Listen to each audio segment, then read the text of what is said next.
Champions লিগের group পর্বে দুর্দান্ত এক লড়াইয়ে প্যারিস সেন্ট জার্মেই 2-1 গোলে হারিয়েছে বার্সেলোনাকে। বুধবার রাতে মনজুইক অলিম্পিক স্টেডিয়ামে অনুষ্ঠিত এই ম্যাচে ফেরান তোরেসের গোলে এগিয়ে গিয়েছিল কাতালানরা। তবে ম্যাচের বাকি সময়ে মাঠ দখল করে নেন ফরাসি জায়ান্টরা।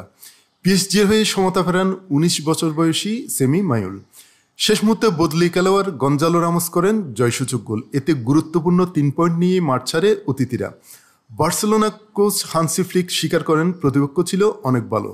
তিনি বলেন, আমরা পিএসজির লেভেলে ছিলাম না। আমি আমার দলকে বিশ্বাস করি, কিন্তু আমরা আমাদের সেরা খেলাটা দেখাতে পারিনি। পিএসজি জয়ের যোগ্য।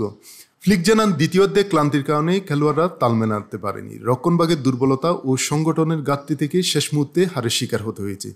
তিনি আরও বলেন, এক অবস্থায় ম্যাচ শেষ করার জন্য আরও বুদ্ধিমত্তার প্রয়োজন ছিল। আমরা সেটা করতে পারিনি।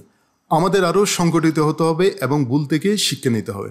তবে এরিক গার্সিয়ার পারফরমেন্সে সন্তুষ্টি প্রকাশ করেন বার্সা কোচ। এরিক দারুণ খেলেছে। এই ধরনের পারফরমেন্স আমাদের আত্মবিশ্বাস বাড়াবে।